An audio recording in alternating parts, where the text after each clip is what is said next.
Bem-vindos ao 10º Workshop sobre o Sistema Penitenciário Federal, uma realização do Centro de Estudos Judiciários do Conselho da Justiça Federal, em parceria com a Associação dos Juízes Federais do Brasil, a JUF, e o Departamento Penitenciário Nacional, DEPEN.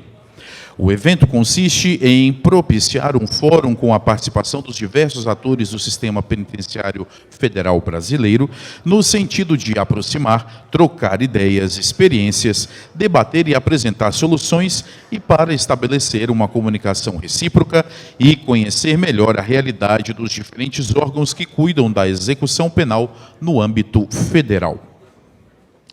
Para compor a mesa de abertura, convidamos a senhora vice-presidente do Superior Tribunal de Justiça, corregedora-geral da Justiça Federal e diretora do Centro de Estudos Judiciários, ministra Maria Tereza de Assis Moura.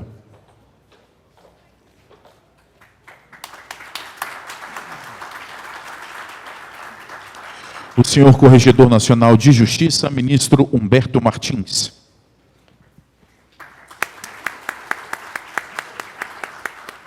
O senhor Ministro de Estado da Justiça e Segurança Pública, Sérgio Moro. O senhor Inácio Ibáñez, embaixador da União Europeia no Brasil. O senhor Presidente da Associação dos Juízes Federais do Brasil, Juiz Federal Fernando Mendes. O senhor coordenador científico deste workshop, Juiz Federal Walter Nunes da Silva Júnior. E o senhor diretor-geral do Departamento Penitenciário Nacional, delegado federal Fabiano Pordigão.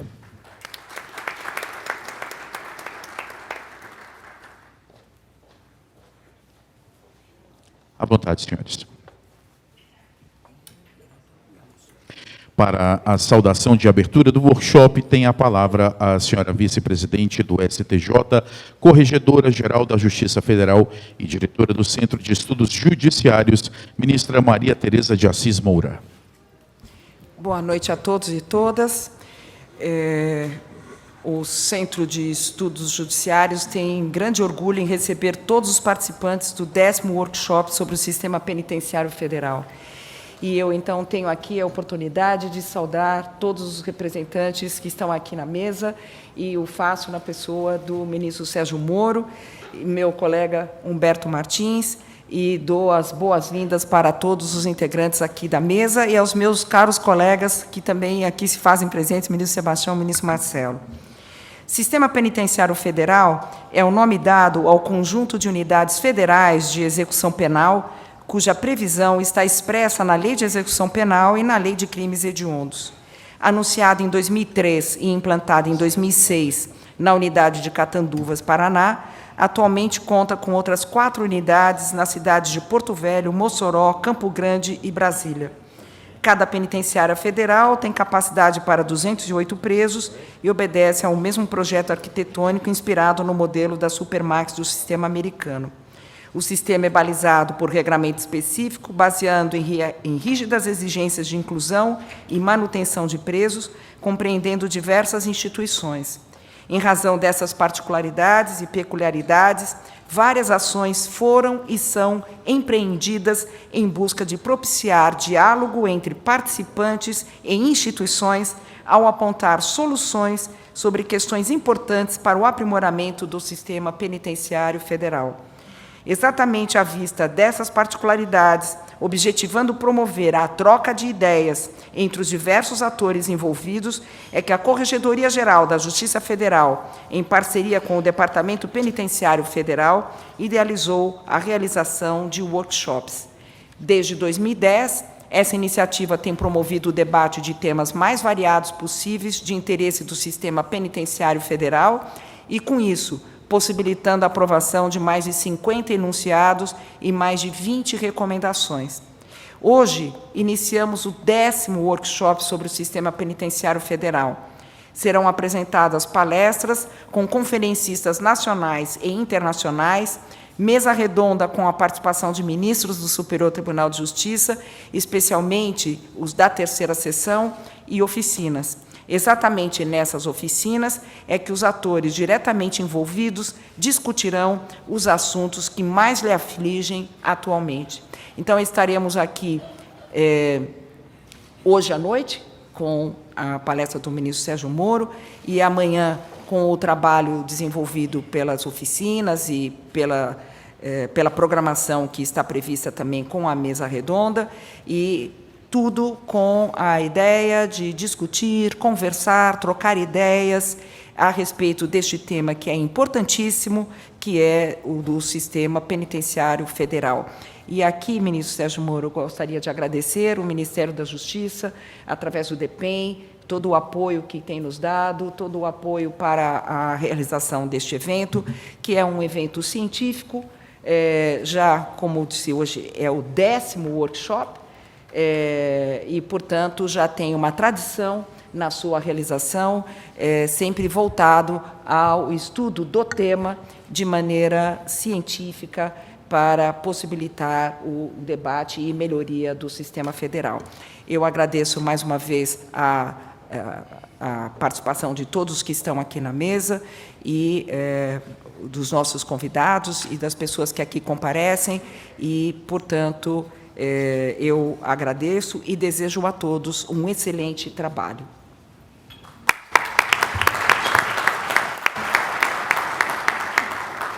Ouviremos agora o senhor Corregedor Nacional de Justiça, ministro Humberto Martins. Excelentíssima ministra Maria Tereza de Assis Moura, vice-presidente do Superior Tribunal de Justiça, Corregedora-Geral da Justiça Federal, e também, neste ato, representando o presidente do Superior Tribunal de Justiça e do Conselho da Justiça Federal, ministro João Otávio de Noronha. Também quero aqui registrar e, ao mesmo tempo, agradecer a presença de meus queridíssimos amigos e ministros, ministro Ribeiro Dantas e Sebastião Reis, e também a presença da nossa corregedora da primeira região, desembargadora Maria do Carmo. E em nome do ministro da Justiça e Segurança Pública, Sérgio Moro, eu quero aqui homenagear a todas as autoridades presentes e a todos que participam deste encontro e deste grande sistema penitenciário federal, 10º workshop. Senhoras, senhores, todos os participantes e convidados. Não poderia iniciar as minhas palavras sem sempre buscar orientação e luzes no livro Sempre eu Destaco da Nossa Sabedoria. O que segue a justiça e a bondade achará a vida, a justiça e a honra.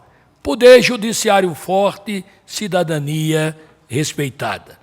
Recebi com alegria e satisfação o convite da minha queridíssima ministra Maria Tereza de Assis Moura, Corregedora-Geral da Justiça Federal e diretora do Centro de Estudos Judiciários, para participar deste 10º workshop sobre o sistema penitenciário federal, realizado pelo Centro de Estudo Judiciário do Conselho da Justiça Federal, pela Associação dos Juízes Federais do Brasil, e registro a presença do nosso queridíssimo presidente Fernando, e pelo Departamento Penitenciário Nacional, na pessoa do meu queridíssimo amigo Walter.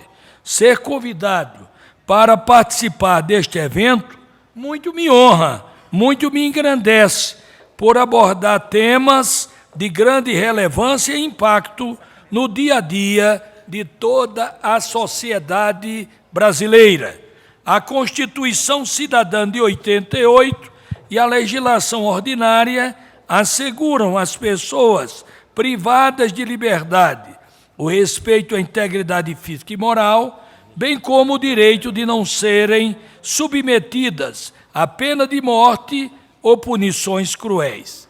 Além disso, regula a individualização, os tipos de pena e as tratativas dispensadas ao preso.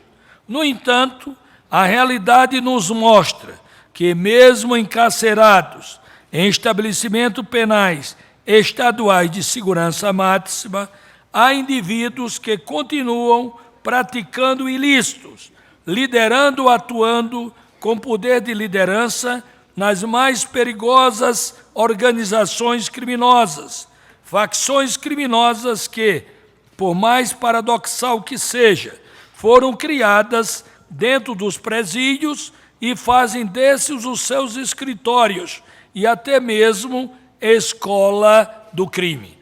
Diante desse cenário, foram criados presídios federais, com a finalidade, entre outras, de isolar as principais lideranças das organizações criminosas e não permitir que os presos criem facções, fortaleçam as existentes ou utilizem o presídio federal como local de trabalho. Além disso, para que as políticas de atuação do sistema penitenciário federal acompanhem as demandas da sociedade brasileira, é realizado anualmente este workshop com a participação das mais respeitadas autoridades, a exemplo do ministro da Justiça, conhecedoras e atuantes na execução penal no âmbito federal. No âmbito do Conselho Nacional de Justiça, importante destacar que a gestão transparente e firme do ministro Dias Toffoli estabeleceu um conjunto de ações para a área prisional, que ganha contornos de política judiciária, ao prever a articulação de diversos órgãos e instituições para o real enfrentamento da questão prisional. É nesse sentido que o programa Justiça Presente é uma excelente iniciativa que se preocupa com todo o ciclo do sistema criminal. Tudo em sintonia com o Ministério da Justiça e com os governos estaduais. Na porta de entrada do sistema prisional, o CNJ atua para o fortalecimento e qualificação das audiências de custódia, medida fundamental para conter o alarmante quadro de encarceramento provisório no país.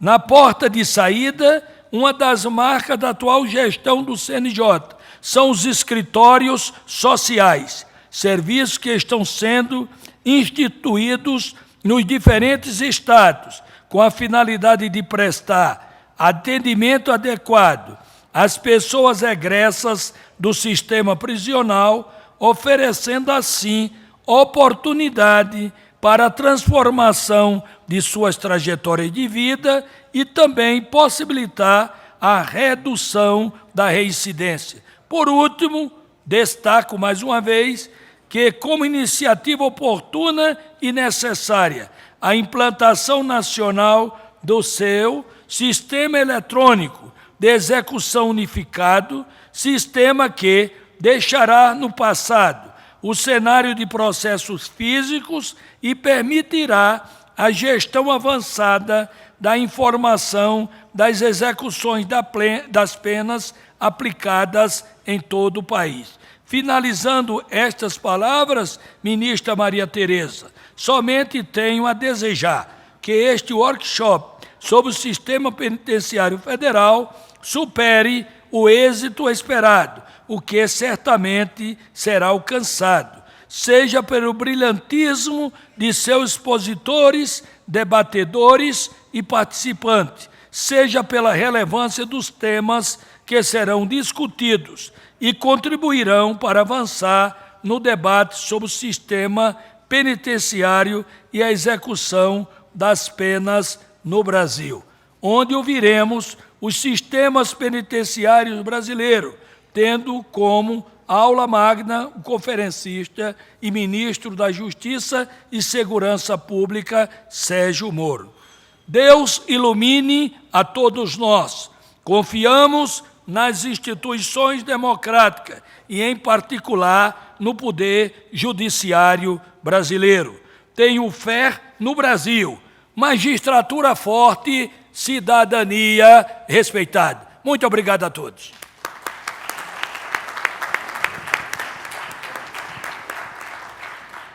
Com a palavra o senhor Inácio Ibáñez, embaixador da União Europeia no Brasil. Senhor Ministro da Justiça e da Segurança Pública, Sérgio Moro, demais autoridades aqui presentes. Antes de mais nada, queria agradecer o convite que me foi feito para participar dessa mesa de abertura do workshop sobre o Sistema Prisional Federal. Aproveito a oportunidade para também parabenizar-lhe, Ministro, pelo encontro exitoso da semana passada em Foz do Iguaçu com os ministros da Justiça e Segurança Pública dos países do Mercosul no âmbito da proposta de acordo que permite a continuação de perseguições policiais em território estrangeiro e também do futuro Centro Integrado de Operações de Fronteira, que intensificará e fortalecerá a integração entre os agentes de segurança pública no combate ao crime organizado transnacional. Vejo com satisfação que no evento de hoje o coordenador do pilar do eixo penitenciário do programa El Pacto, o senhor Giovanni Tartaglia, será um dos palestrantes. O programa regional El Pacto visa combater o crime organizado na América Latina. Atuando desde 2017, é um programa de 19 milhões de euros provenientes da União Europeia, com uma duração de 5 anos e atuando em 18 países da América Latina, inclusive no Brasil. Um dos eixos do trabalho inovador feito no que poderíamos chamar de cadeia criminosa é a cooperação entre sistemas prisionais. Foi com o apoio do El Pacto que em maio de 2019 foi inaugurada a primeira ferramenta de cooperação penitenciária em nível regional, a REDCOPEN, Rede de Cooperação Penitenciária. O REDCOPEN é uma ação realmente pioneira porque abrange toda a cadeia criminal e coloca a cooperação penitenciária no mesmo nível que o judiciário e a polícia. Hoje, quero aqui ressaltar a força motriz do DEPEN nesse âmbito. Existe um efetivo intercâmbio de informações entre administrações penitenciárias da Argentina, Bolívia, Brasil, Colômbia, Paraguai e Peru, para fortalecer a luta contra a infiltração da criminalidade nos sistemas penitenciários. Já é possível ter informações sobre os milhares de prisioneiros estrangeiros nos países e conhecer sua nacionalidade. Essa definição de estratégias para combater a infiltração do crime organizado nos sistemas penitenciários não é só uma preocupação regional, mas é também de suma importância na Europa. Não foi por acaso que estiveram presentes nos eventos da semana passada em Foz do Iguaçu 2 coordenadores do El Pacto, Giovanni Tartaglia Polcini, para sistemas penitenciários, e Pascal Benítez, para cooperação policial, além do representante da Ameripol, que também é apoiada por um programa de cooperação da União Europeia. Pensamos que é possível construir, para o bem de todos, sistemas internacionais de cooperação eficazes, que garantam mais justiça, mais segurança e mais respeito pelos direitos humanos. O tema que será abordado durante os próximos dias, o Sistema Penitenciário Federal, me faz pensar na importância da questão prisional na União Europeia. Só para dar um exemplo recente, o Parlamento Europeu adotou em outubro de 2017 uma resolução sobre os sistemas e condições prisionais. Embora as condições de detenção e a gestão das prisões sejam da responsabilidade dos Estados-membros, a União Europeia também desempenha um papel necessário na salvaguarda dos direitos fundamentais dos delitos e na criação do Espaço Europeu de Liberdade, de Segurança e de Justiça, que incumbe à União Europeia incentivar o intercâmbio de boas práticas entre os Estados-membros, os quais se deparam com problemas comuns que colocam verdadeiros desafios do ponto de vista de segurança no território europeu. A resolução insta, entre outros Estados-membros, a adotarem um mecanismo independente de vigilância prisional, tal como previsto no protocolo facultativo à Convenção contra a Tortura, ou a seguirem as recomendações do Livro Branco do Conselho da Europa sobre a superlotação prisional de setembro de 2016. Há também a ideia de lançar um fórum europeu sobre as condições nas cadeias, a fim de incentivar o intercâmbio de boas práticas entre peritos e profissionais de todos os Estados-membros. Saibam que da União Europeia, através do nosso compromisso em programas como o Pacto e outros programas regionais, como Crime Just, Colibri e ARMS, e juntamente com Eurojust e Europol, continuaremos a apoiar os esforços na luta contra o crime organizado transnacional e continuaremos trabalhando com todos vocês, convencidos de que somente com a cooperação internacional é possível alcançar resultados sólidos e duradouros e construir um mundo melhor. Desejo-lhes um workshop exitoso e proveitoso e agradeço pela sua atenção. Muito obrigado.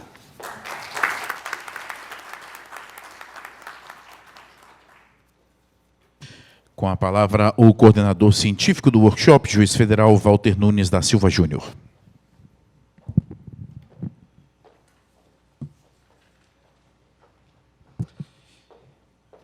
Peço licença para saudar a todos nos nomes da excelentíssima senhora ministra Maria Tereza, corregedora-geral da Justiça, e do excelentíssimo senhor ministro Sérgio Moro, ministro da Justiça e Segurança Pública.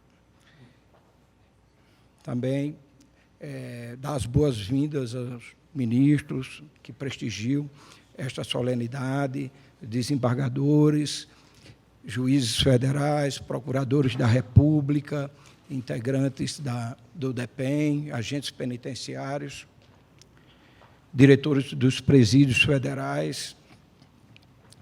Quero iniciar agradecendo às equipes de servidores da Corregedoria-Geral da Justiça Federal e do DEPEN pelo empenho na organização deste 10º workshop.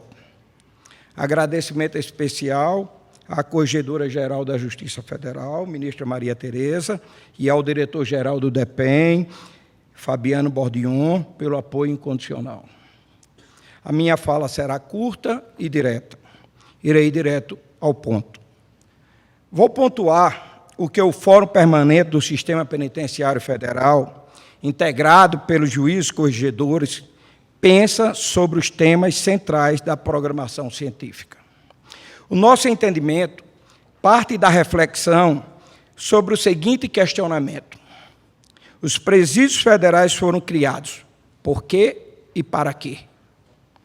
Os presídios federais foram concebidos no desiderato de recolher os presos que, mesmo encarcerados em estabelecimentos penais estaduais de segurança máxima, ainda assim continuam praticando crimes. E também exercendo poder de liderança. Perdida a condição de líder, o preso deve ser devolvido para o sistema estadual. Esse é o porquê. Identificado o motivo da concepção dos presídios federais, conclui-se: os presídios federais foram criados com a finalidade de isolar os principais líderes das organizações criminosas, impedindo que eles se comuniquem com os seus liderados por meio da emissão dos chamados salvos. Aqui está o seu para quê. Observa-se que o presídio federal é uma excepcionalidade. Não foi feito para o cumprimento da pena em si. A permanência é por prazo determinado. Para isolar os presos, as celas nos presídios federais são individuais e neles eles permanecem 22 horas do dia. Para possibilitar o monitoramento, existem câmeras de vigilância espalhadas em todas as dependências, com acompanhamento online das imagens, tanto dentro do presídio quanto aqui em Brasília. Todavia, aos presos era assegurado tanto o direito a visitas de familiares e amigos, com contato físico, quanto o direito à visita íntima. Dessa forma, passou a ser bastante comum a notícia da emissão de salves de dentro dos presídios federais. Esse quadro só ganhou novo colorido com a portaria 718 de 2017 do Ministério da Justiça, que vedou a visita íntima em presídio federal. Esse é o ponto. A visita íntima é um direito inerente à condição da pessoa presa, independentemente do nível de segurança do presídio federal. O regime fechado em presídio federal é de isolamento e monitoramento. Enquanto estiver em presídio federal, o preso não faz jus ao direito à visita íntima. Se assim não for, resta evidente que o encarcerado, ainda que recolhido a presídio federal, terá todas as possibilidades de continuar gerindo a empresa criminosa mediante a emissão de salvos. O debate mais denso sobre essa questão chega em hora mais do que oportuna. Na ADPF 518, está sendo questionada no Supremo Tribunal Federal a constitucionalidade da vedação da visita íntima em presídio federal.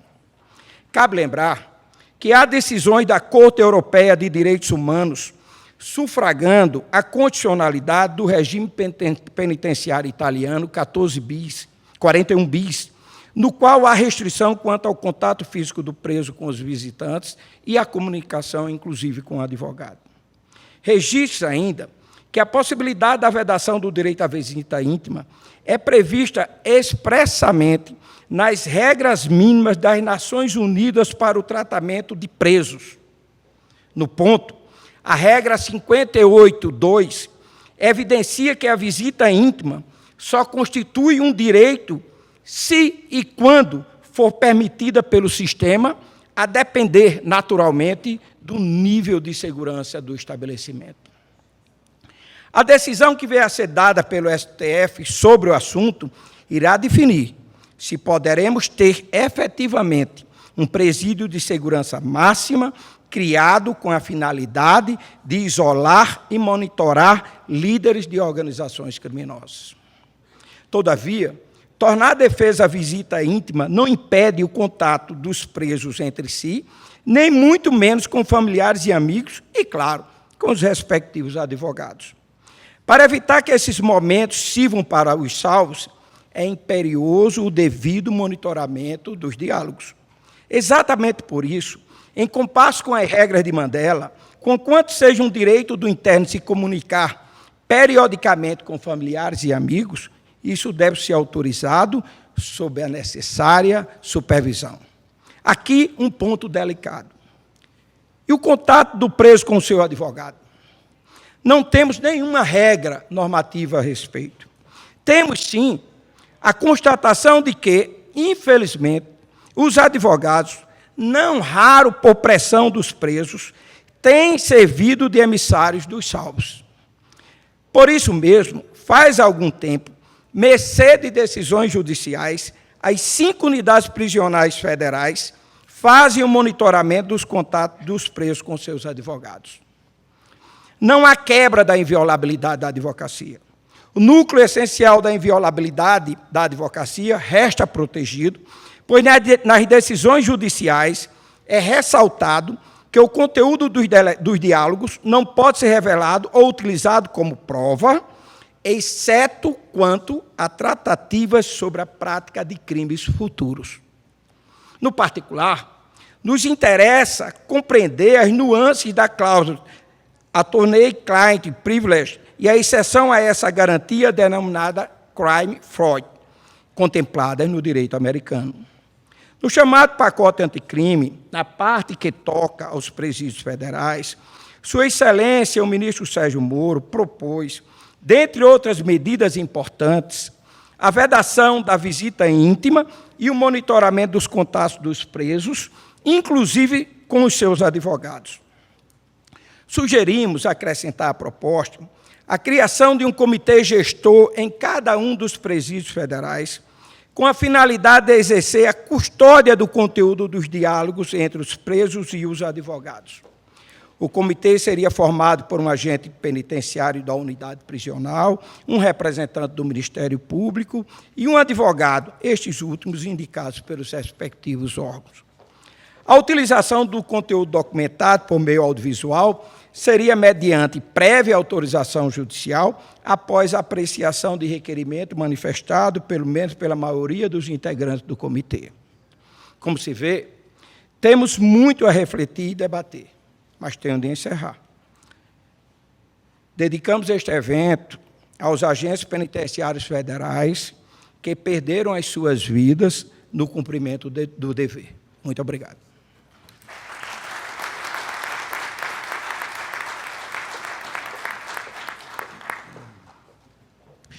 Desfaz-se neste momento a mesa de abertura, convidando as autoridades que a compuseram a ocupar seus lugares na plateia.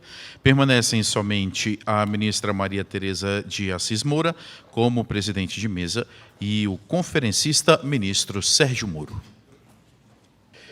Tem a palavra a ministra Maria Tereza de Assis Moura.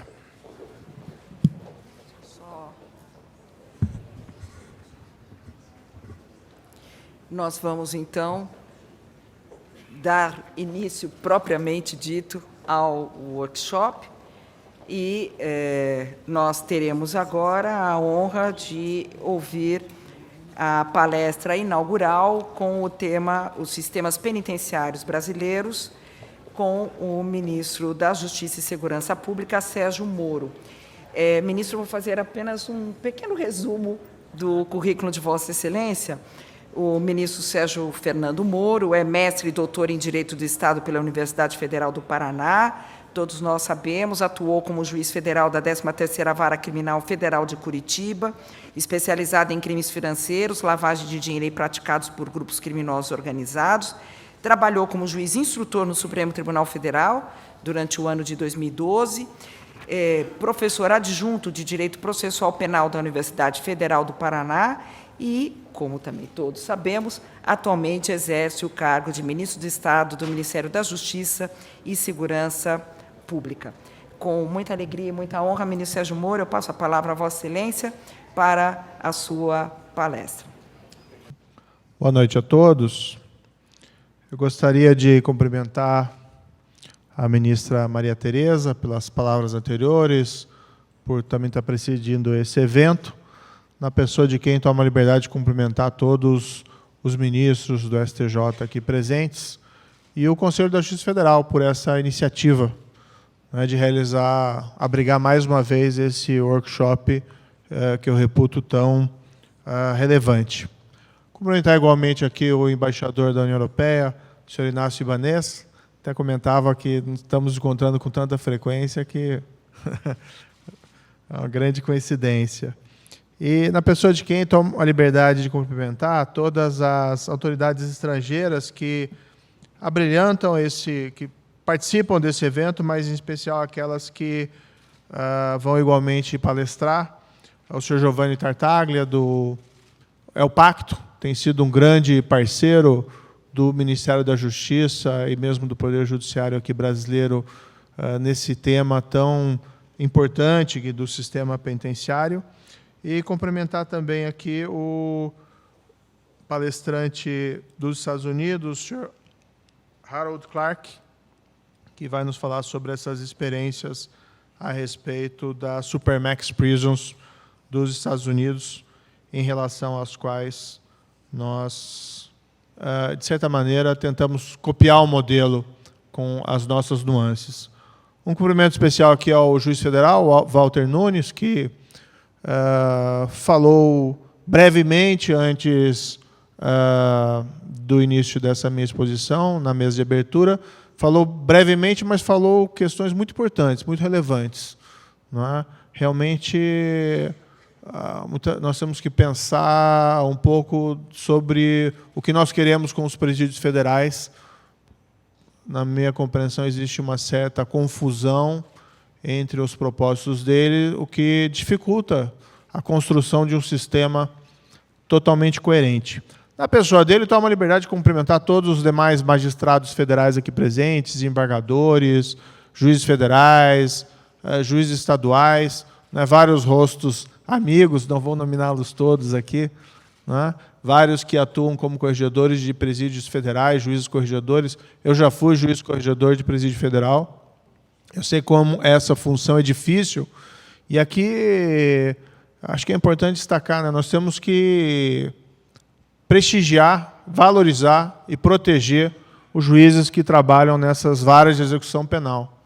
Em especial, é claro que tem muitas varas de execução penal difíceis, mas em especial esses que servem, né, como juiz de execução federal, porque os presídios federais realmente são destinados a esses presos de elevada periculosidade, o que gera riscos ao exercício dessa função jurisdicional nesses estabelecimentos. O mesmo é válido aqui, e registro o meu cumprimento, aos agentes executivos que trabalham nos presídios federais. Então, os agentes penitenciários, mesmo o pessoal terceirizado, os diretores, né, dos 5 presídios federais aqui presentes, uma função extremamente perigosa, não raras vezes se coloca um alvo nas costas, né? Houve, lamentavelmente, episódios de atentados a agentes penitenciários federais,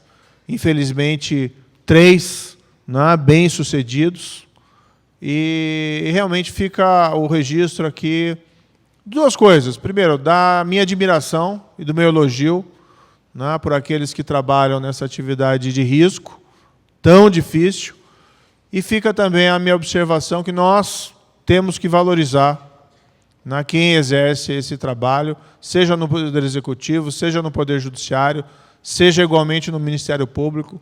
Aqui também aproveito para agregar o meu respeito também ao Ministério Público, em geral, mas especialmente a esses que exercem uma função tão delicada nessas varas de execução penal ou varas de execução federais. Eu vou falar um pouquinho sobre algumas questões preliminares relacionadas ao sistema penitenciário federal e depois vou fazer aqui uma apresentação sobre alguns dados relevantes. Gostaria também de colocar um pouco sobre o papel dos presídios federais na política do governo federal em relação à criminalidade. E, por fim, permitir algumas reflexões pontuais sobre algumas questões jurídicas relacionadas aos presídios federais. Não se preocupem, porque não vai ser tão longo como parece. São tópicos assim muito pontuais. Nós temos que compreender, e eu sempre disse isso, o contexto no qual surgem esses presídios de segurança máxima. Certamente, cada país tem a sua história. Nem todos os países têm presídios de segurança máxima com o mesmo perfil. E nós temos que avaliar o tratamento dado aos presos nos presídios federais, essas regras mais rígidas, que à primeira vista nos parecem cruéis, não é? À luz desse contexto. Um exemplo nós temos, e teremos aqui a oportunidade de ouvir expositores a respeito, é o cárcere duro da legislação italiana, não é? Previsto lá no artigo 41 bis da Lei de Execução Penal, e que traz um regime extremamente rigoroso no que se refere ao tratamento dado aos presos submetidos a esse regime específico. Na Itália, isso surgiu como um instrumento, principalmente, de enfrentamento das organizações criminosas. Não é? Notadamente, as 3 mais famosas, a Cosa Nostra, a Camorra, a 'Ndrangheta, especialmente a Cosa Nostra, tinha uma tradição, nos anos 80 e nos anos 90, de promover diversos assassinatos, não é? De magistrados, policiais, políticos, com características não só de retaliação, mas com características quase terroristas, né? De gerar receio, gerar medo, para que ninguém ousasse enfrentar a máfia. Nós temos os exemplos mais notórios dessas vítimas no caso dos magistrados, né, Giovanni Falcone e Paolo Borsellino, mas a lista dos atentados foi enorme. Uma das maneiras com as quais o Estado italiano buscou reagir a esses assassinatos de pessoas excelentes foi estabelecer esse regime do cárcere duro, que é também à primeira vista, um regime extremamente rigoroso e, numa avaliação primária, nos soa até cruel, mas justificado pelas circunstâncias nas quais ele foi criado, ele foi estabelecido. No caso das Supermax Prisons dos Estados Unidos, eu recomendaria, tem a leitura de uma decisão extremamente interessante, que é de uma corte de apelação federal, fugiu aqui o número da corte, que é um caso chamado Brussino versus Carlson, que foi julgado em 1988 e diz respeito exatamente a uma avaliação pelas cortes norte-americanas do tratamento dado à primeira Supermax Prison nos Estados Unidos, foi na penitenciária de Marion, salvo equívoco meu, e da mesma forma, um regime extremamente rígido, foi questionado nos Estados Unidos à luz da norma constitucional que proíbe tratamentos cruéis, mas passou, pelo menos naquele julgado da Corte de Apelação Federal. Não me consta que isso tenha sido decidido em qualquer momento pela Suprema Corte norte-americana, foi reputado como constitucional. E o interessante desse caso, o relator, autor da decisão, é um jurista extremamente conhecido mundialmente, que é o Richard Posner, muito conhecido na área de análise econômica do direito. E ele faz nesse julgado, todo um background, uma contextualização de por que foi criado aquele regime de segurança máxima no presídio de Marion, nos Estados Unidos. Ele faz um histórico de várias rebeliões que teriam ocorrido naquele mesmo estabelecimento carcerário, rebeliões nas quais os presos matavam uns aos outros, matavam seus companheiros de cela, matavam seus companheiros de ala, matavam seus companheiros de prisão e, inclusive, matavam também guardas ou pessoal que trabalhava no presídio. E a imposição desse regime de segurança máxima vem exatamente nessa esteira desse descontrole e desses assassinatos que estavam sendo praticados dentro do presídio. E ele até faz um raciocínio, um pouco na linha do que ele costuma fazer da análise econômica do direito, no seguinte sentido: olha, a grande maioria dos presos que estão em Marion já são presos que foram condenados a uma vida na prisão, ou seja, a prisão perpétua. A grande maioria deles não tem uma perspectiva de algum dia deixar a prisão. E, por outro lado, no sistema federal norte-americano, são hipóteses muito raras, muito específicas, nas quais alguém responsável por um crime federal pode ser condenado à pena de morte. E praticamente nenhuma dessas hipóteses seria de possível incidência dentro de uma prisão. E um argumento que ele faz: olha, se existe esse contexto, que eu tenho aqui presos que na prática estão condenados à vida na prisão, e, por outro lado, eu não tenho uma sanção adicional que eu possa impor a esses prisioneiros, isso significa que esses prisioneiros podem, como vinham fazendo, cometer assassinatos ou crimes dentro da prisão e ficarem impunes, porque na prática não agrega nada em matéria de sanção penal. Ele utiliza essa argumentação para chegar à conclusão de que o remédio cabível para esse tipo de comportamento era a imposição de um regime carcerário que retirasse desses presos a capacidade de continuar cometendo crimes de dentro da prisão. Daí a criação desse sistema de Supermax Prisons nos Estados Unidos, começando por essa penitenciária de Marion. Atualmente, salvo equívoco, a informação que eu tenho é que outra penitenciária federal assumiu essa função, que é a penitenciária de Florence, salvo engano, no estado do Illinois, não mais de Marion. Mas é interessante esse background, essa é uma decisão que pode ser facilmente encontrada na internet, e que coloca muito claramente o contexto que surgiu esse regime extremamente rigoroso. No Brasil, se nós voltarmos os nossos relógios, quando foram criadas e construídos os primeiros presídios federais, o primeiro deles entrou em funcionamento em 2006, nós tínhamos um contexto um tanto quanto parecido, com as nossas nuances diversas. 2006 foi o ano que houve aqueles atentados, não é, de característica terrorista pelo PCC na cidade de São Paulo, que levou basicamente à paralisia da cidade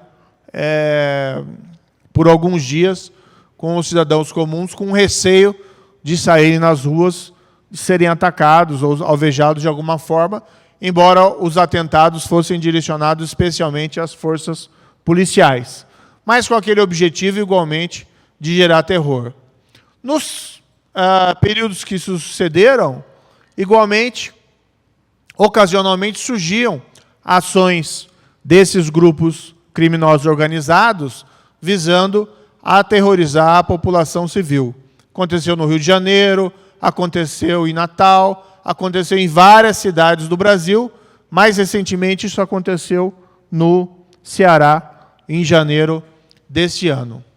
Paralelamente, se nós formos nos lembrar também de outros fatos que se encontram dentro desse contexto de criação dos presídios federais, nós encontramos algumas notórias lideranças criminosas e que o Estado brasileiro tinha dificuldade de encontrar um local apropriado para abrigá-los.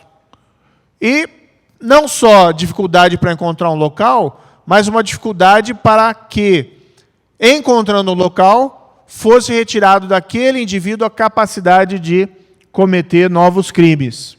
Em particular, um deles, talvez um dos mais famosos, dos nossos criminosos mais famosos, inclusive foi o preso número 1 do Presídio Federal de Catanduvas, o primeiro que foi criado, o Luiz Fernando da Costa, Fernandinho Beiramar. Provavelmente os senhores e senhoras devem se lembrar, antes da ida dele ao Presídio Federal em Catanduvas, que ele fez uma espécie de turismo no Brasil, em vários estabelecimentos prisionais estaduais, e a cada momento em que o governo federal removia o Luiz Fernando da Costa de um presídio para o outro, gerava toda uma celeuma e notícias de jornais, né, como se aquele criminoso, deslocado a uma cidade ou outra, ele tivesse o potencial de fazer tudo virar de pernas para o ar. Não é? E haviam histórias terríveis relacionadas não só a ele, mas a outras lideranças criminosas, ele em particular, de comandar assassinatos de dentro da prisão. É um caso famoso em que ele foi surpreendido numa ligação telefônica, não é? Foi interceptado um momento em que ele ordena, de fato, um assassinato de alguém que havia tido um relacionamento com uma pessoa próxima a ele, e isso foi captado, foi interceptado, não enquanto ele estava em presídio federal. Então, os presídios federais surgem exatamente nesse contexto, diferente do da Itália ou dos Estados Unidos, mas que reflete uma certa dificuldade do Estado brasileiro em ter um sistema carcerário apto e eficiente do ponto de vista da capacidade de neutralizar a atuação dessas lideranças criminosas. Não só lideranças criminosas, mas também presos extremamente violentos, que muitas vezes podem não ser totalmente lideranças de um grupo, mas presos que muitas vezes cometem assassinatos de dentro da prisão. Entretanto, apesar de toda a estrutura dos presídios federais, apesar dos regimes que foram ali estabelecidos, extremamente rigorosos, também a minha compreensão, e aqui eu acompanho algumas ponderações do juiz Walter, que me precedeu, no sentido de que essa vocação ficou um pouco prejudicada por algumas válvulas de abertura que foram adotados nesse regime mais rigoroso, que, embora sejam absolutamente compreensíveis do ponto de vista humanitário, acabaram gerando, vamos dizer, canais de abertura de comunicação dessas lideranças criminosas com o mundo externo, com todas as consequências que esse tipo de falha acarreta. Então, foram permitidas visitas íntimas, né? Nada, em geral, contra visitas íntimas no nosso sistema carcerário. Isso serve a um propósito extremamente relevante, que é diminuir os estupros carcerários. Né? Isso tem um efeito salutar, de certa forma, no sistema em geral. Mas, nos presídios federais, isso servia como uma espécie de caminho para que parte dessas lideranças criminosas transmitissem mensagens para o mundo externo. Visitas igualmente sociais, preso recebendo os seus familiares dentro do presídio, não aí visita íntima, mas num ambiente descontrolado, né? Não em um parlatório, mas, em geral, isso acontecia nos presídios federais, visitas sociais em pátios, né, do presídio, em ambiente no qual havia a impossibilidade de realizar qualquer espécie de controle sobre essas comunicações. Da mesma forma, absolutamente compreensível, o recebimento pelo preso de familiares ou visitas sociais, isso é algo salutar, mas também abria uma porta para comunicações inapropriadas para o mundo externo.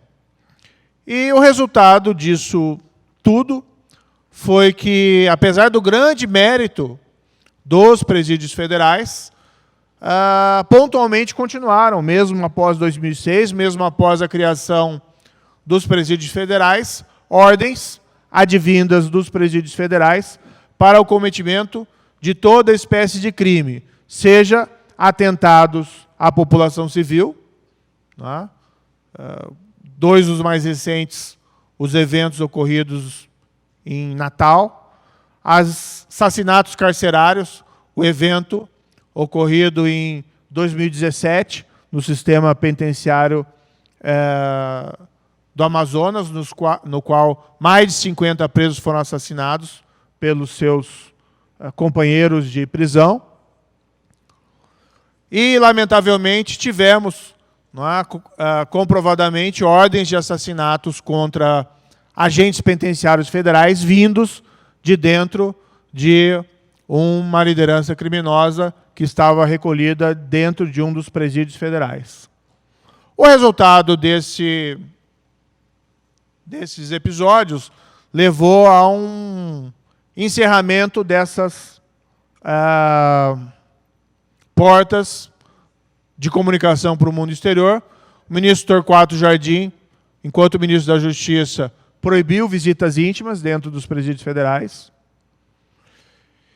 E, mais recentemente, em fevereiro, o Ministério da Justiça editou uma portaria estabelecendo que, doravante, visitas nos presídios federais só seriam realizadas através de parlatórios. Parlatórios, porque dentro desses parlatórios é possível realizar um maior controle sobre as comunicações feitas pelos presos para o mundo exterior. De fato, são medidas relativamente drásticas, mas é a pergunta que foi feita anteriormente: para que nós queremos presídios federais? Não? A ideia de buscar a ressocialização dos presos deve ser uma ideia perene dentro de qualquer sistema penitenciário. Nós temos que nos preocupar com as pessoas que entram e ter presente a hipótese de que possam voltar ao mundo exterior no futuro, após o cumprimento da pena, e nós queremos que elas voltem como cidadãos reabilitados e não como lideranças criminosas ou como criminosos. Nós sempre temos que ter fé e esperança na condição humana de que as pessoas, por mais graves que tenham sido as suas falhas, que elas tenham a possibilidade de se recuperar. Mas isso deve ser uma visão muito presente nos sistemas penitenciários estaduais e uma visão um pouco diferente nos sistemas penitenciários federais. Não que a possibilidade de ressocialização e reabilitação não possam ocorrer nos presídios federais. Podem e devem ser tomadas medidas nesse sentido. Mas a principal função dos presídios federais vem a ser exatamente a neutralização dos criminosos que são para lá enviados. Esse é o mote central da criação dos presídios federais. Esse é o objetivo principal. Tem que ser compreendido como um último recurso, grave e rigoroso, mas tem que ser compreendido não só pelos criminosos que são para lá enviados, mas para aqueles que se encontram fora, como sendo um instrumento de fim da linha. Se você chegou no presídio federal, esse é o fim da linha. Você tem chance de sair, mas para isso, né, nós vamos ter que observar uma série de condições. Agora, há medidas que não muito se coadunam com esse propósito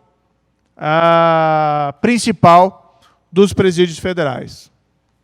Nós não temos rebeliões, nós não temos históricos celulares, nós não temos registro de nenhuma fuga dos presídios federais, mas ele não cumpre a função dele se ele permitir que criminosos ali recolhidos possam enviar ordens da prática de crime para o mundo exterior.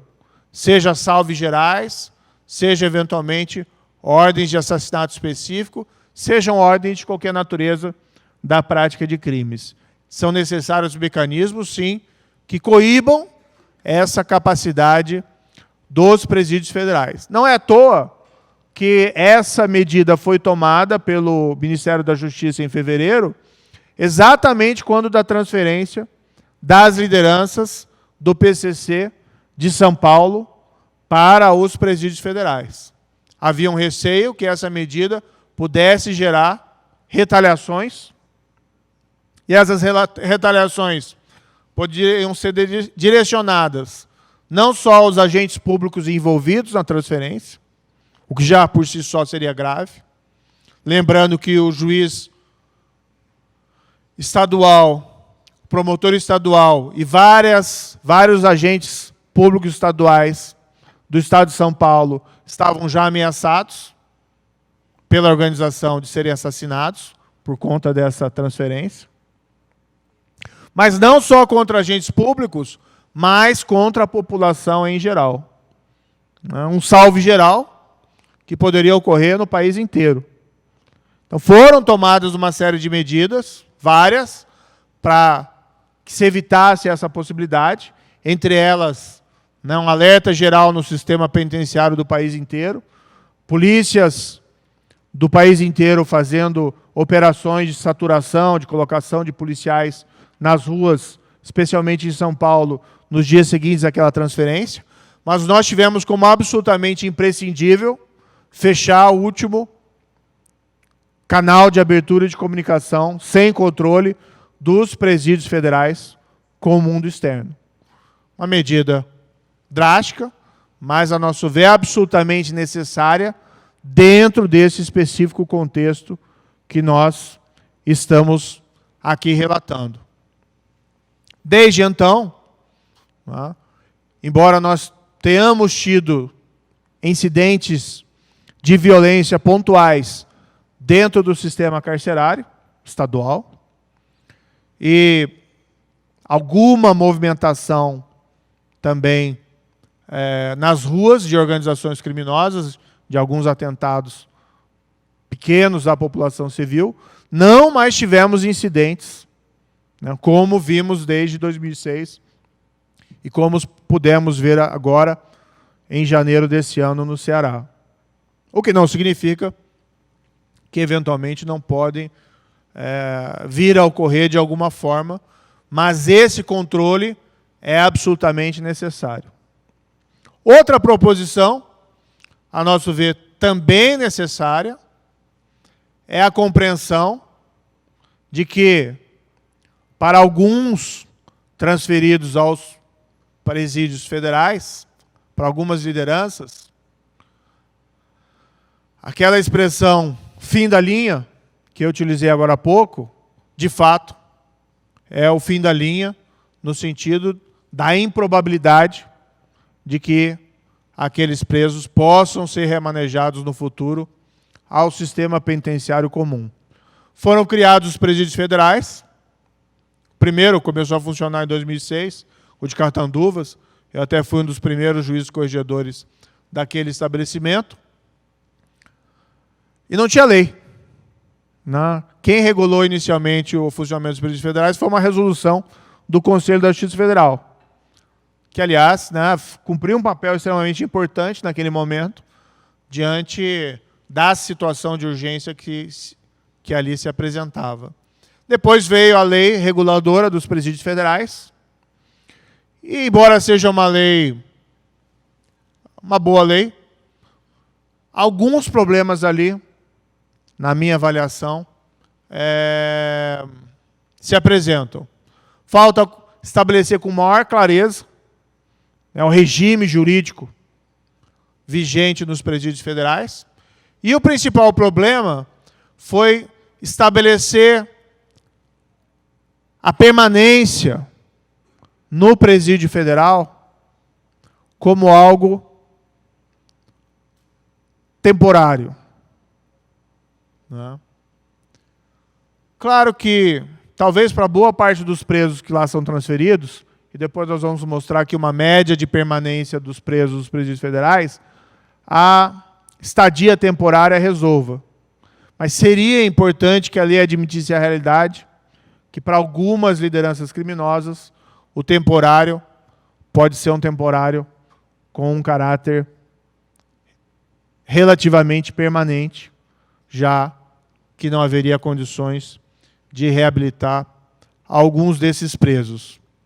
Um outro problema é, ao estabelecer o prazo de permanência por 1 ano, embora prorrogável periodicamente, a lei acaba expondo todos os agentes públicos envolvidos em requerimento de transferência, em manifestação sobre transferência, sobre permanência, e a decisão sobre permanência há um risco periódico. Cada um desses juízes, pensem no juiz que decidiu, um juiz extremamente corajoso de São Paulo, juiz estadual de São Paulo, extremamente corajoso, que tomou a decisão pela transferência das lideranças do PCC, e por isso foi ameaçado, e por isso se encontra ameaçado, e por isso se encontra sob proteção. Imaginem submeter o juiz a um calvário de, a cada ano, ter novamente que proferir uma decisão sobre a permanência ou não daqueles lideranças criminosas nos presídios federais. A cada ano, não basta ele se arriscar uma primeira vez, ele vai ter que, cada ano, renovar aquela decisão sobre a permanência daqueles presos. Que é, claro, não se pode antecipar a decisão judicial, se pode decidir diferentemente, mas são as decisões prováveis a serem tomadas. Assim como aqueles juízes que, desde 2006, tiveram que, periodicamente, decidir pela renovação da permanência do senhor Luiz Fernando da Costa dentro dos presídios federais. A cada ano, um juiz, um promotor, um diretor de estabelecimento penitenciário se expõe a um risco desnecessário. Seria muito mais razoável que a legislação ou estabelecesse um prazo mais dilargado, e aí o juiz pudesse definir prazos menores de permanência, ou deixasse claro, muito claro, que esse temporário pode ser um temporário relativamente permanente. No projeto de lei anticrime, nós acabamos adotando uma solução ainda modesta, na minha opinião, sobre isso. Elevamos o prazo inicial de permanência para 3 anos, renovável por iguais períodos sucessivos, deixando de maneira clara a possibilidade de prorrogação. Eu tenho dito a alguns governadores ou mesmo administradores do sistema penitenciário estadual que muitas vezes pleiteiam a nós a transferência de presos para o sistema penitenciário federal, que eles sejam muito seletivos. Né? Eventualmente ocorre, lamentavelmente, do envio, especialmente em situações de urgência, de presos que não têm o perfil próprio para serem recolhidos em penitenciárias federais, o que gera uma série de aborrecimentos, porque a devolução desses presos não é assim algo tão fácil. Não é?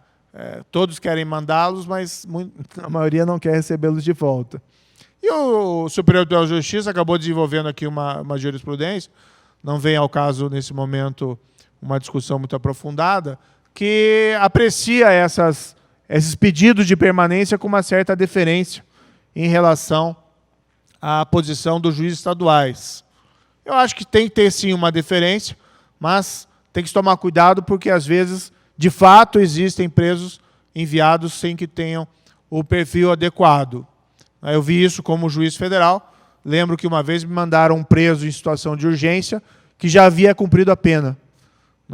Eu fiz a visita ao presídio federal e falava com os presos, e um desses presos chegou para mim, ele estava lá no presídio federal há mais ou menos um mês, e ele falou para mim: doutor, não é para eu estar aqui, eu já cumpri minha pena. Bem, como juiz a gente ouve uma afirmação dessa de preso e normalmente recebe com incredulidade. Mas, de fato, daí eu fui checar, a documentação do preso não tinha vindo ainda, porque ele tinha vindo numa situação de urgência, eu fui checar e, de fato, ele não tinha razão para estar lá, foi colocado lá em liberdade. Mas acontece, são casos relativamente raros, mas acontece o envio de presos lá em situação adequada, motivo pelo qual a deferência é justificada, mas ela não pode ser uma deferência cega em relação a todos os casos. Mas, enfim, o que eu digo a alguns desses governadores ou gestores de estabelecimentos prisionais que querem mandar presos para os presídios federais, que tem que ter uma seletividade ótima, ou seja, lideranças ou presos extremamente perigosos. Nem sempre o preso para lá transferido precisa ser uma liderança. Eu mesmo, como juiz, já tinha admitido presos que haviam assassinado outros dentro da prisão, às vezes até com requinte de crueldade, sem que fossem, de fato, lideranças. Mas, normalmente, eu faço a seguinte ressalva. A seletividade tem que ser ótima, porque se for para mandar o preso para ele ficar 1 ano e voltar, o resultado final vai ser pior. Porque 1 ano não é normalmente suficiente como elemento dissuasório para a permanência dessas lideranças criminosas. A proposta lá de 3 anos, que nós colocamos no projeto anticrime, tem a ver exatamente esse problema. 1 ano não é suficiente para o preso romper os seus vínculos com o mundo do crime. Talvez 3 anos não sejam suficientes, mas 1 ano é absolutamente insuficiente para essa finalidade. E o que acontece? Quando o preso é transferido para a penitenciária federal, embora o regime seja extremamente rigoroso, ele tem convívio com outros presos. E aquilo acaba, eventualmente, podendo servir como uma oportunidade para fazer vínculos criminais que transcendam a região ou o estado de atuação daquela liderança criminosa. Então, se for para mandar o preso para ficar 1 ano, eu normalmente digo, então não mande, porque não vai resolver nada e vai piorar o seu problema no final. Tem que se pensar num período de permanência maior para a manutenção dessas, especialmente de lideranças criminosas, dentro dos presídios federais.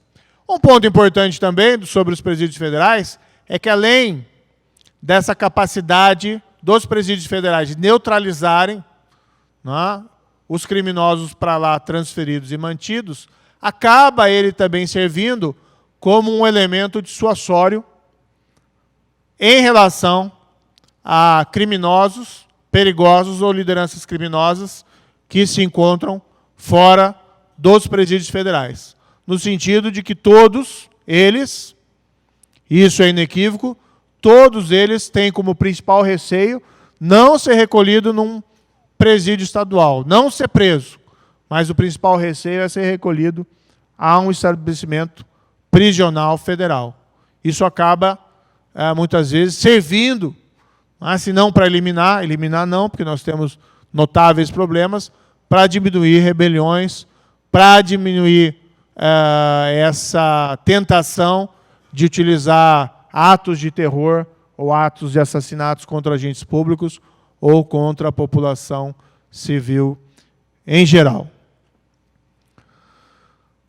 Vou passar aqui alguns dados que eu acho interessantes, embora essa minha parte preliminar eu tenha me estendido um pouco. Mas aqui acho que são alguns dados pertinentes, nós passamos rapidamente. O Sistema Penitenciário Federal, nós temos atuado hoje em duas frentes, penitenciárias federais e a Força de Cooperação Penitenciária. Eu gosto de falar que é a Força de Intervenção Penitenciária, mas o diretor do DEPEN me convenceu que mais politicamente correto falar em Força de Cooperação Penitenciária. Opa, acho que eu tenho que apontar para onde aqui. Tá. As penitenciárias federais, né, já conhecidas, Porto Velho, Campo Grande, Catanduvas, Brasília, Mossoró.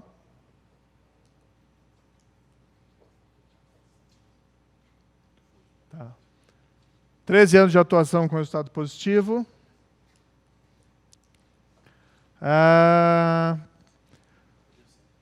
Isso aqui revela a política do governo federal de intensificação da transferência de lideranças criminosas ou criminosos perigosos para os presídios federais.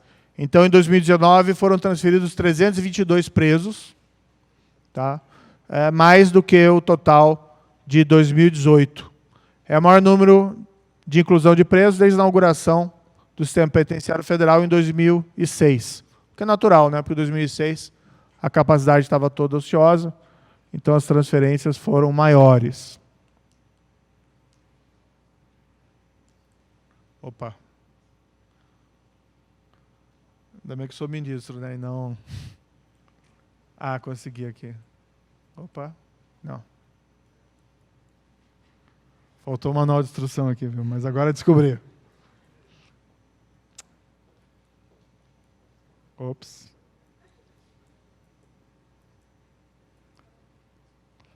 A média do prazo de permanência tem sido 2 anos. Nós temos hoje 646 presos nos presídios federais, 8 há mais de 10 anos. A minha percepção é que essa média do prazo de permanência deve, com o tempo, aumentar. No começo, em 2006 em diante, normalmente era muito difícil um preso ficar mais de 1 ano. Eu tenho a impressão que esse tipo de padrão, essa média, deve aumentar pela acentuada, progressiva compreensão da necessidade de permanência por mais tempo de algumas lideranças criminosas.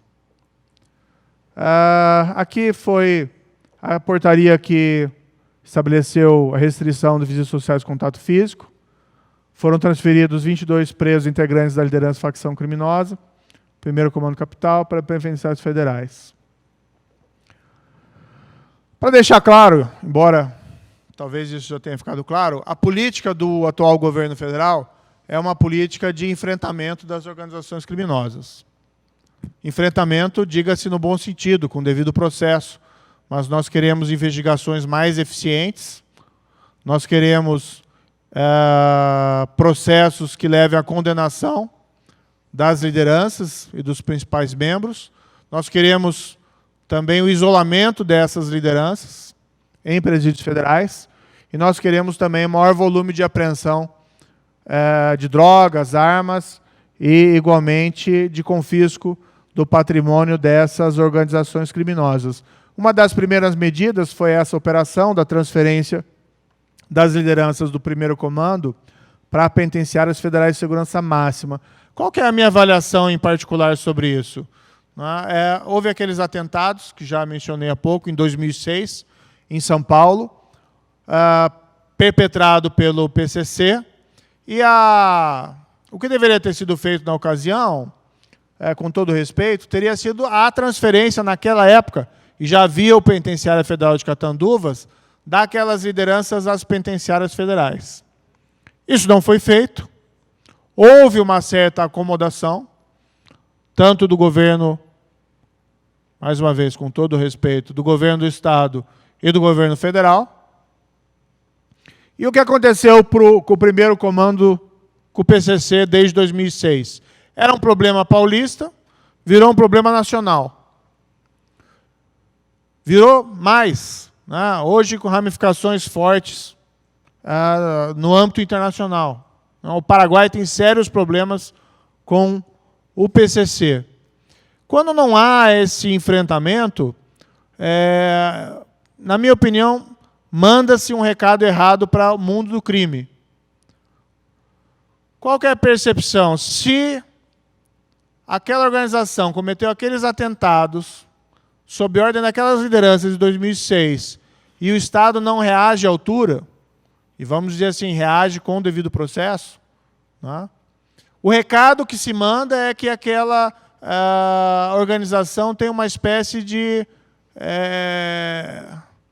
como se utiliza aquela expressão, né? Como teve na crise de 2008, too big to fall. É muito grande para que nós possamos enfrentá-la. E eu, particularmente, se eu sou um criminoso, essa é uma associação que eu quero fazer parte. Se o governo tem problema em enfrentar essa organização, se o governo não tem aí a coragem de fazer o que é necessário, com o devido processo, para combater essa organização se fortalece. Por isso, uma das primeiras medidas, isso foi combinado com o atual governo de São Paulo, mesmo antes de que nós tomássemos posse, foi realizar essa transferência das lideranças criminosas do PCC para penitenciárias federais de segurança máxima. E aquele número que passamos há pouco, 319, né, reflete essa mesma compreensão. Nós temos as penitenciárias federais, elas devem servir para neutralizar essas lideranças e nós vamos usá-las, né? Não existe a possibilidade aí de contemporizar com essas organizações criminosas. Aqui é um quadro que mostra a quantidade de presos por estado. A grande maioria dos presos hoje vem do Ceará, em parte em decorrência dessa crise de segurança desse ano.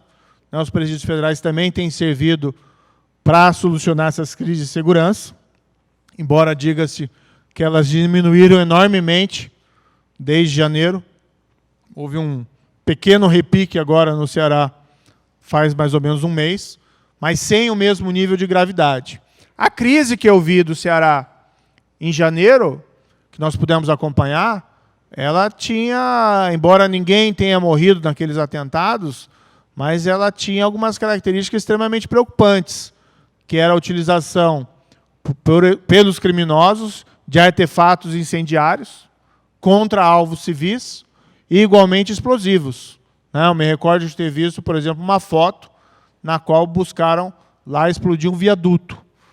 Isso não é um ato de organização criminosa, pelo menos não aquela tradicional que é interessada basicamente em lucro e não em cometer esse tipo de atentado. É quase uma característica terrorista e o Estado tem que responder com o devido processo de acordo. Aqui, os números de presos por facções. Os principais são realmente PCC e o Comando Vermelho. Desde fevereiro, agora também a cúpula, né, da organização. Aqui, um pouquinho fora, talvez, do objeto específico das penitenciárias federais, mas sobre a Força de Cooperação Penitenciária.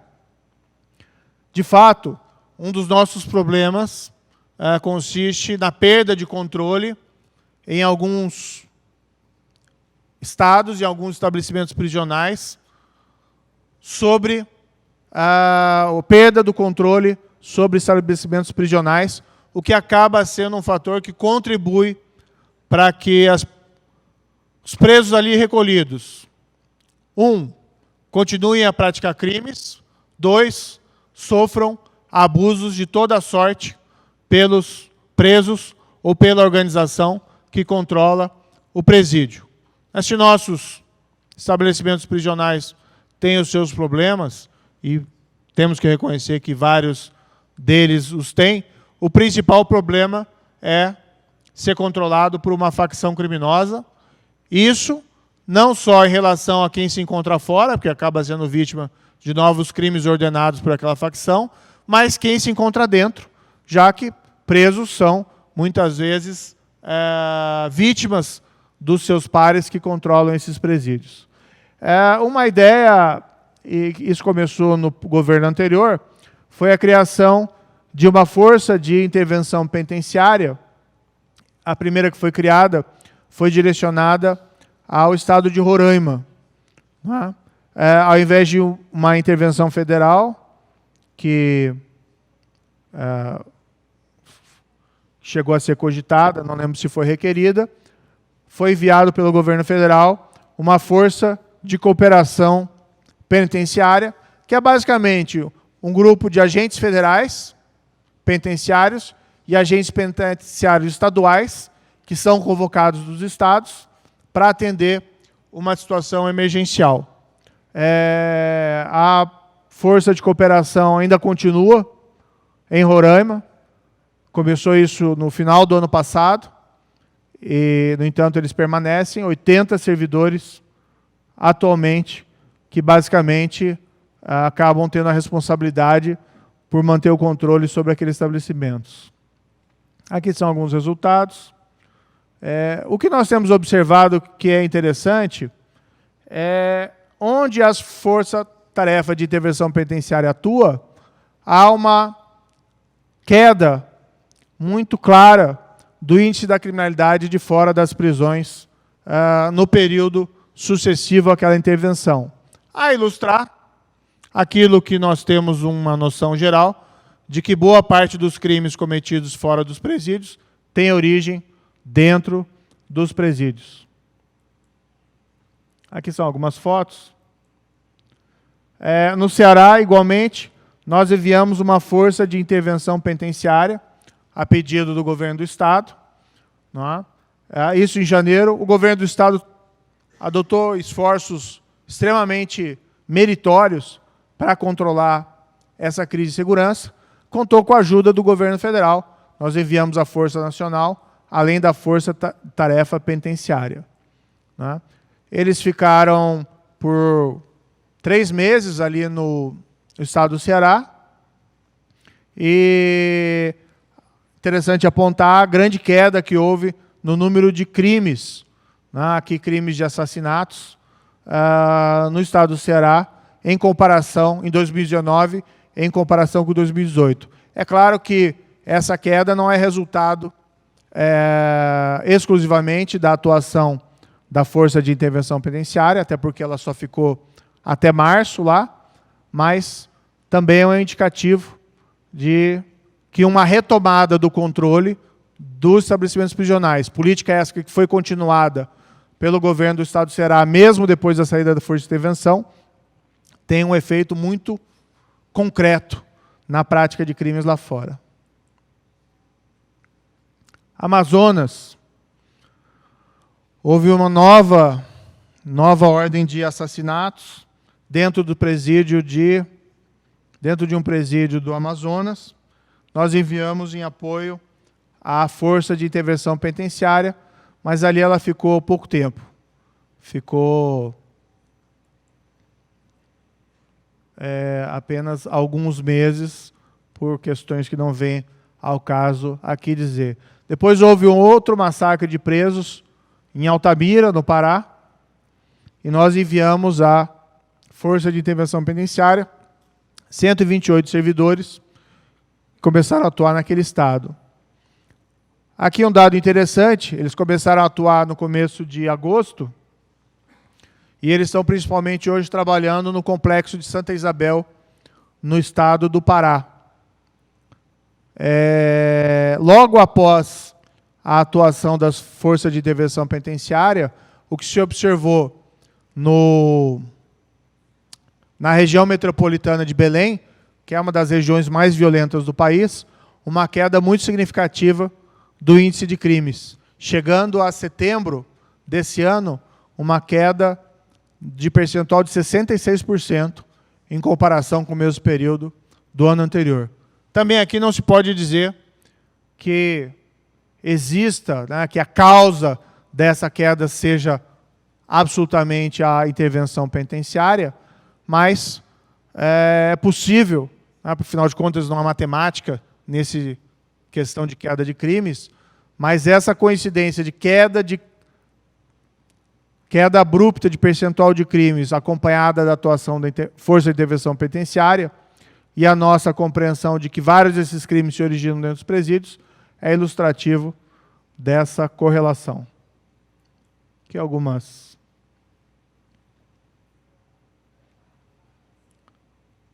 demonstrações. Aqui uma outra força de intervenção jurídica. Esses são alguns dados do Sistema Penitenciário Federal que eu quis passar para os senhores e senhoras. E caminhando para o final, para encerramento, né? Mais uma vez, o governo federal atual tem a política de ser um governo duro contra a criminalidade. Né? Duro no sentido do devido processo. Vamos fazer aqui bem a ressalva. E parte dessa política é centrada na utilização dos presídios federais para isolamento das lideranças criminosas. Nós sabemos que boa parte da criminalidade violenta no Brasil está associada à criminalidade organizada, especialmente nas regiões metropolitanas. Claro que temos crimes violentos não relacionados a organizações criminosas, mas nas regiões metropolitanas, boa parte dos assassinatos está relacionada a disputas de controle do mercado de tráfico de drogas, do tráfico de armas, ou de disputa entre fornecedores e consumidores de drogas. O nosso entendimento é que, atuando contra as organizações criminosas, com essa política, entre elas que envolve a condenação, prisão e isolamento de lideranças criminosas importantes, isso tem um reflexo geral na melhoria dos níveis de segurança no país. Talvez associado a esse fato, eu pelo menos acredito nisso, mais uma vez não é possível demonstrar isso matematicamente, nós temos uma queda percentual dos principais indicadores criminais desde o início do ano, em geral, a nível nacional. Nós temos menos 22% de assassinatos em comparação com o mesmo período do ano passado, até agosto desse ano, o que significa 7.906 pessoas a menos em relação ao mesmo período que não foram assassinadas no ano passado. Nós temos 40% a menos de roubos a instituições financeiras. E nós temos indicadores normalmente positivos em relação à grande maioria dos demais delitos. O governo federal vai persistir nessa política de maior rigor contra organizações criminosas e os presídios federais constituem uma peça-chave e elemental nessa política. Por isso, rogo a todos que tratemos bem dos nossos presídios federais. E realmente precisamos pensar, e esse workshop é extremamente oportuno, sobre a vocação dos presídios federais. Né? O que é necessário para que ele cumpra a sua vocação específica, e essa vocação específica, sem descurar a preocupação em tratamento digno do preso, em buscar, no que for possível, a ressocialização, mas o objetivo primário é a neutralização de lideranças criminosas e de criminosos extremamente perigosos. Existe um contexto que justifica esse tratamento mais rigoroso. Muito obrigado.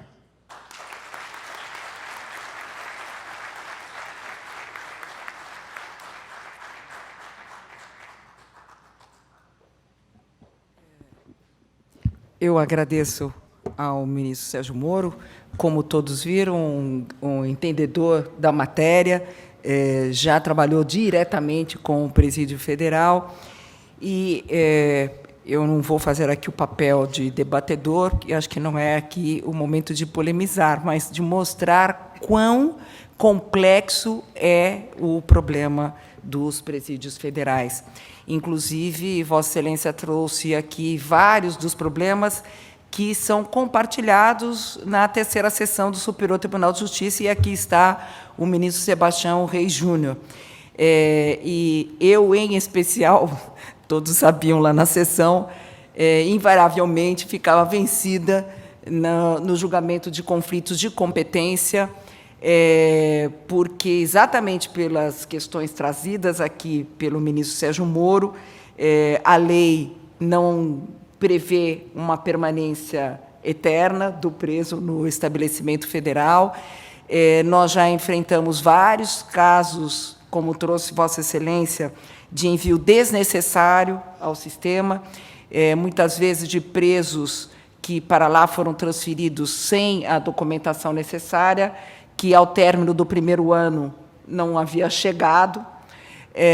Nós nos deparamos, não é, ministro Sebastião, com inúmeros problemas relativos à permanência no sistema, e vou dar apenas um exemplo aqui.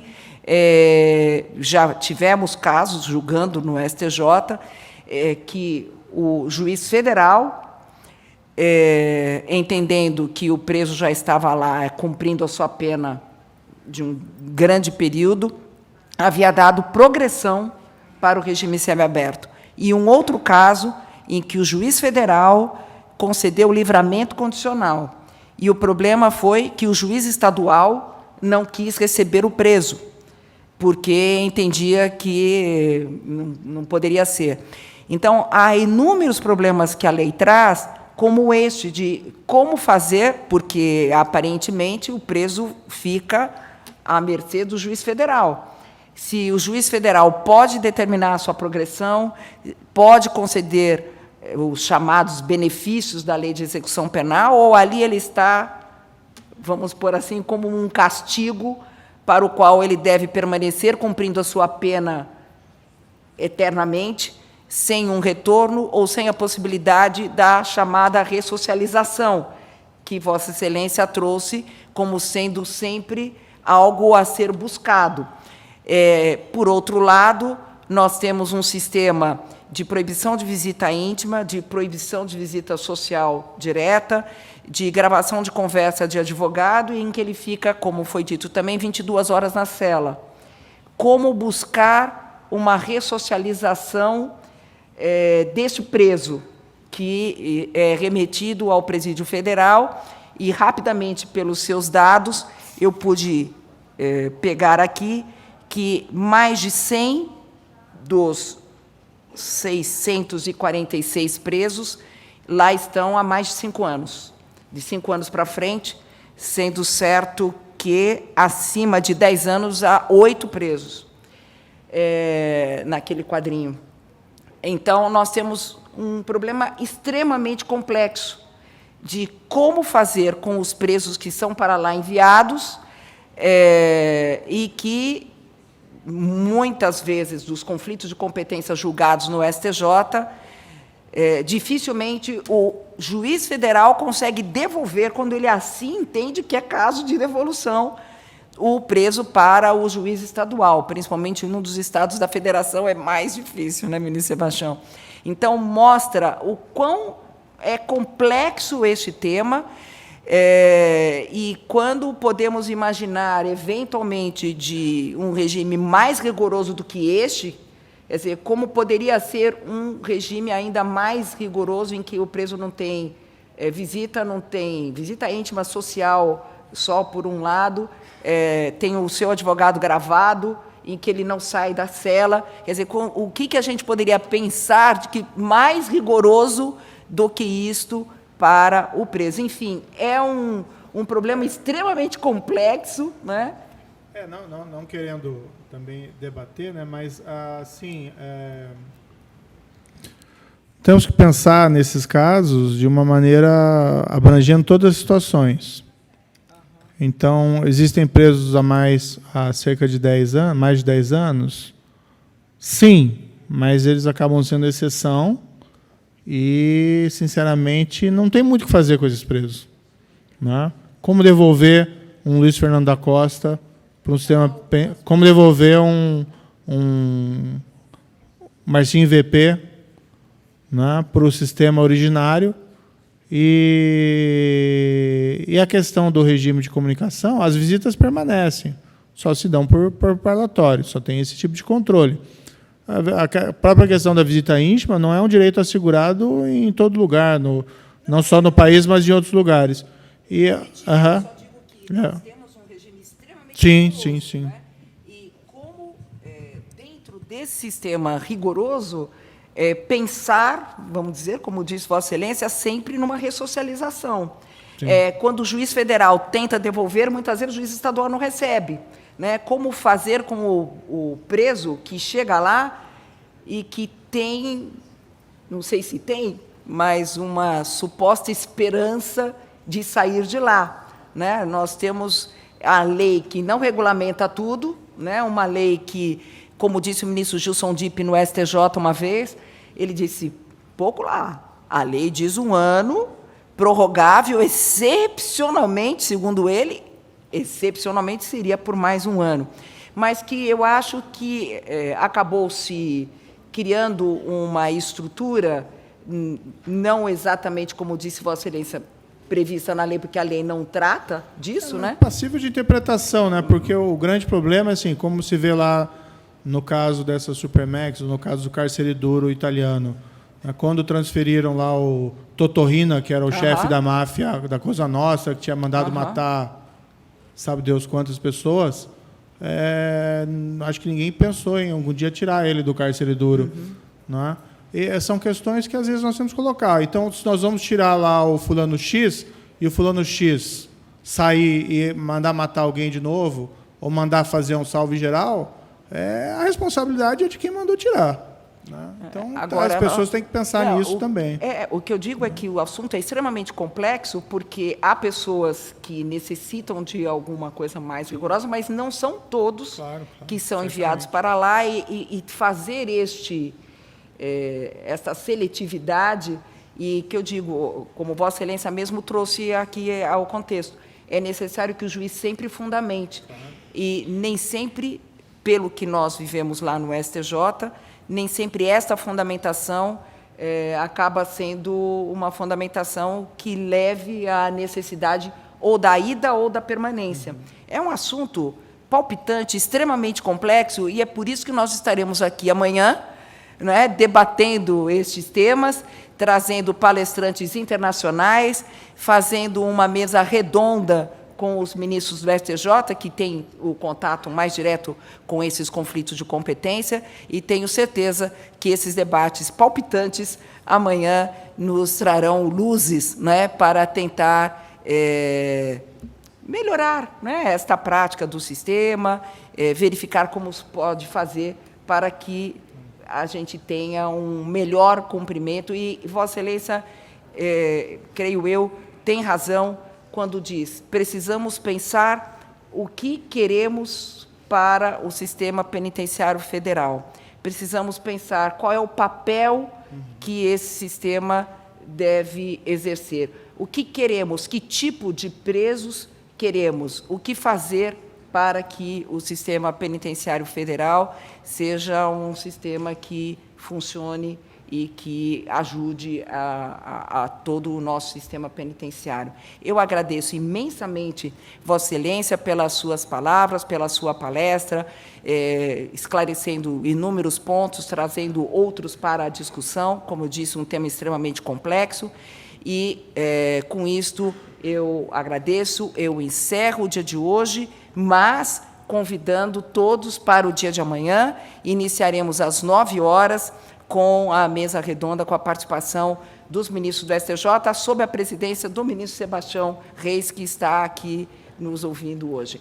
Muito obrigado a todos e dou por encerrado este painel. Muito obrigado, ministro.